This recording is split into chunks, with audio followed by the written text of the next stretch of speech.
Hipertiroidismo. Para poder hablar de hipertiroidismo, primero debemos conocer ciertas definiciones. Hipertiroidismo es la sobreproducción de hormonas tiroideas por parte de la glándula tiroides.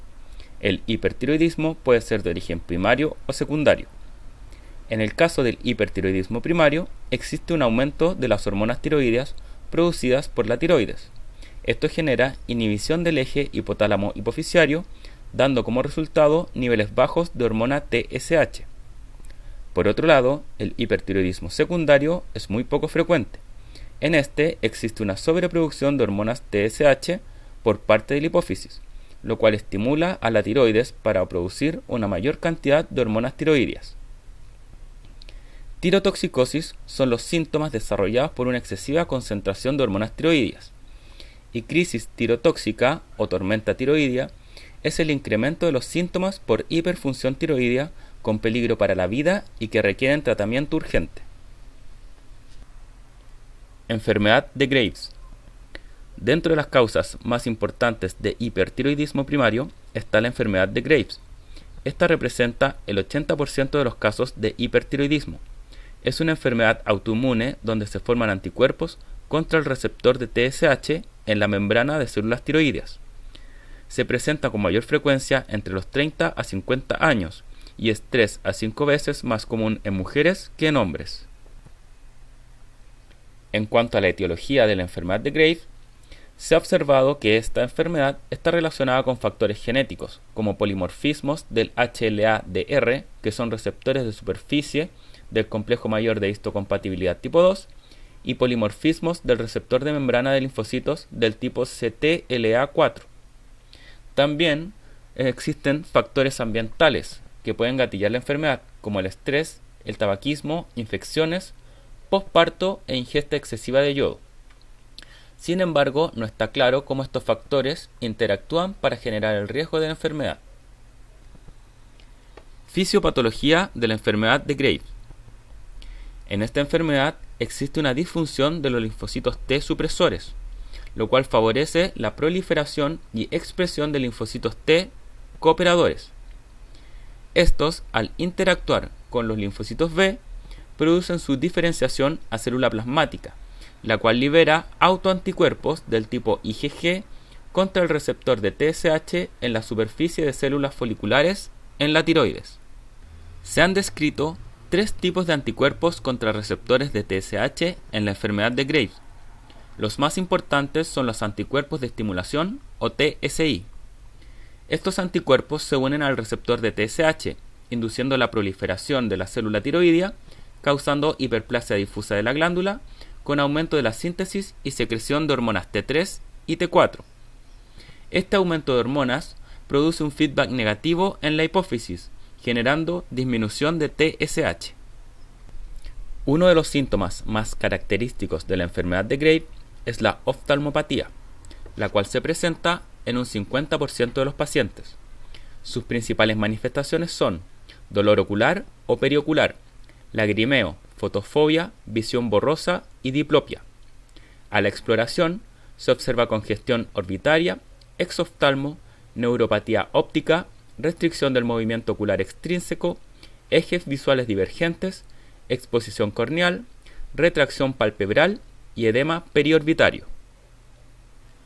La oftalmopatía se produce probablemente por la existencia de receptores de TSH a nivel del tejido conectivo retroorbital. Esto genera que los linfocitos infiltrados en este tejido liberen citoquinas proinflamatorias como el interferón gamma, el factor de necrosis tumoral alfa y la interleuquina 1. Esta inflamación genera un incremento de la producción de glicosaminoglicanos por parte de los fibroblastos, generando finalmente tumefacción de los músculos extraoculares y del tejido conectivo retroocular. Además, se observa aumento de la infiltración grasa en estos tejidos. Bien, ahora hablaremos de la fisiopatología de los síntomas más característicos de la enfermedad de Graves. El aumento de las hormonas tiroideas produce un aumento de los receptores beta-adrenérgicos, generando una sensibilización a la acción de las catecolaminas. Esto produce una activación del sistema nervioso simpático e inhibición del sistema nervioso parasimpático. El aumento de los receptores beta-adrenérgicos a nivel cardíaco serían los responsables del aumento de la frecuencia cardíaca observada en estos pacientes. Por otro lado, la activación del sistema nervioso simpático más el calor producido por el estado de hipermetabolismo en el hipertiroidismo sería el responsable del aumento del sudor que se observa en estos pacientes. De igual forma, las hormonas tiroideas producen un aumento de los receptores beta-adrenérgicos en tejido adiposo, generando una sensibilización a la acción de las catecolaminas. Esto produce un aumento de la lipólisis inducida por norepinefrina. Esta lipólisis genera un aumento de los ácidos grasos libres y del glicerol. La disminución de los depósitos grasos sería una de las causas de disminución de peso observada en los pacientes con hipertiroidismo.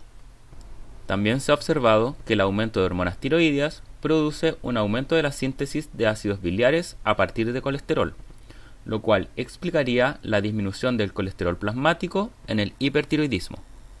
El aumento de hormonas tiroideas genera un aumento de las cadenas pesadas de miosina en el miocardio, generando un aumento del inotropismo.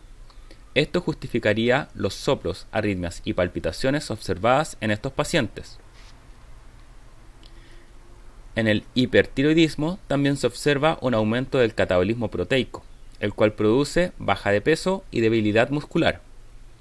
Esta debilidad muscular y el aumento de la frecuencia respiratoria causada por el aumento del metabolismo podrían llegar a generar disnea en estos pacientes. En el hipertiroidismo también se observa una disminución de la insulina por aumento de su degradación a nivel renal. Esto genera una resistencia a la insulina a nivel hepático, produciendo un aumento de la glucogenólisis y aumento de la gluconeogénesis. Además, hay resistencia a la insulina de tipo periférico, sobre todo en músculo, y a nivel intestinal se observa un aumento de la absorción de glucosa.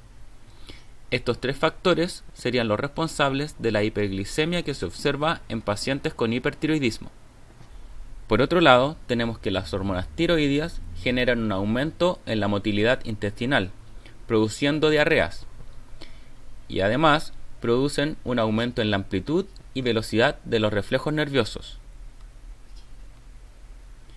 Finalmente, tenemos que este estado hipermetabólico genera un aumento en el consumo de oxígeno, aumenta la producción de CO2 y de calor.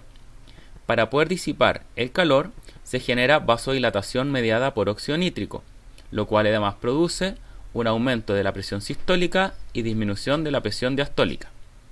Esta vasodilatación es la que produce la piel caliente característica de estos pacientes.